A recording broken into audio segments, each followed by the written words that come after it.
Lobbying, లాలూచి వ్యవహారాల్లో ఎన్ని Nobel ప్రైజులు ఇచ్చినా తక్కువేనని టీడీపీ పోలిట్ బ్యూరో సభ్యులు బొండా ఉమా అన్నారు. బుధవారం ఎన్టీఆర్ భవన్ నుంచి ఆయన మీడియాతో మాట్లాడుతూ వైసీపీ ప్రభుత్వం అధికారంలోకి వచ్చిన తర్వాత అంతా అవినీతి అక్రమాలతోనే పాలన సాగుతుందని, కేవలం ప్రతిపక్షాన్ని టార్గెట్ చేస్తూ సీఎం జగన్ కక్ష సాధింపు పాలన సాగిస్తున్నారని ఆయన మండిపడ్డారు. త్వరలోనే జగన్ ను ఇంటికి పంపేందుకు రాష్ట్ర ప్రజలంతా సిద్ధంగా ఉన్నారని తెలిపారు. ప్రతిపక్షం మీద తెలుగుదేశం పార్టీ అధ్యక్షుడి మీద మాట్లాడతాం, కానీ ఇవాళ అన్నీ కూడా ఏమైతే మేము తొలి నుంచి జగన్మోహన్ రెడ్డి మీద వాస్తవాలు చెప్తున్నామో ఆ వాస్తవాలన్నీ నిజమని సొంత రక్తం పంచుకు పుట్టిన షర్మిలనే ఇవాళ చెప్తా ఉంది.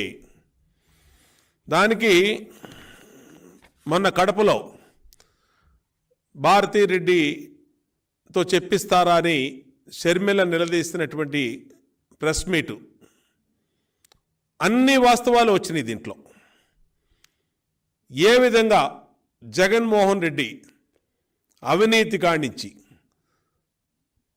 జగన్మోహన్ రెడ్డి ఆ రోజు బెయిల్ కోసం భారతీరెడ్డిని, అనిల్ కుమార్ని ఏ విధంగా సోనియా గాంధీ దగ్గరికి పంపించింది, ఎన్నిటి మీద సొంత చెల్లెలు షర్మిల మాట్లాడుతుంటే ఇవన్నీ తెలుగుదేశం పార్టీ మొదటి నుంచి చెప్పినయే. మేం చెప్తేనేమో రాజకీయంగా కట్టుకథలు చెప్తున్నారు అని చెప్పి మా మీద చెప్పారు. ఇవాళ సొంత చెల్లెలు చెప్తా ఉంది, నువ్వు ఏం మాట్లాడతావు జగన్మోహన్ రెడ్డి, నువ్వు చెప్పినవన్నీ అబద్ధాలని తేలిపోయింది కదా, లేదంటే నిన్ను లై డిటెక్టర్ పరీక్ష చేయాలి, లై డిటెక్టర్ పరీక్ష చేస్తే నీ వాస్తవాలన్నీ ఆ రోజు మేము చెప్పినాయి తొలినాటి నుంచి ఈరోజు నీ సొంత చెల్లెలు చెప్పినాయి, నిన్ను లై డిటెక్టర్ పరీక్ష చేస్తే మొత్తం కూడా బయటకు వచ్చేస్తాయి. దానికి జగన్మోహన్ రెడ్డి కూడా సహకరించాలి.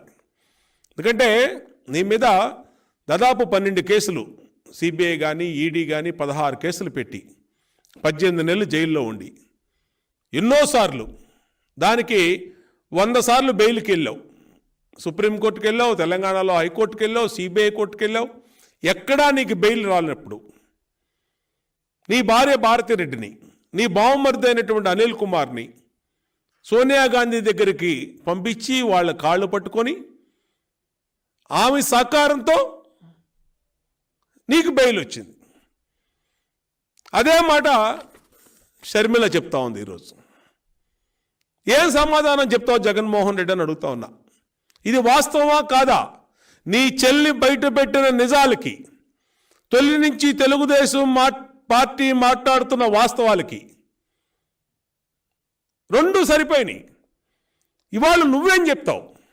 తాడేపల్లిలో కూర్చొని షర్మిలను కూడా తిట్టిస్తూ మమ్మల్ని అనరాని మాటలు అంటూ నువ్వు టైంపాస్ చేయటం కాదు, నువ్వు నిజంగా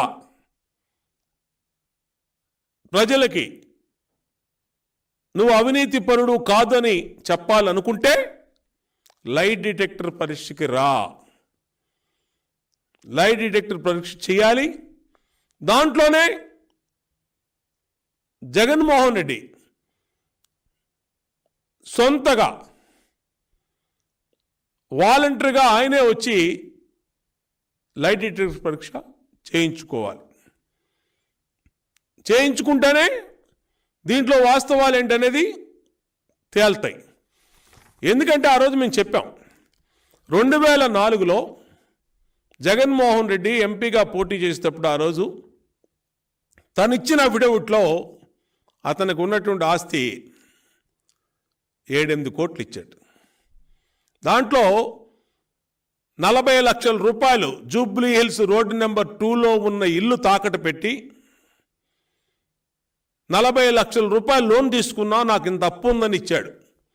మరి వాళ్ళ 4 లక్షల కోట్లు ఎలా సంపాదించావు జగన్మోహన్ రెడ్డి?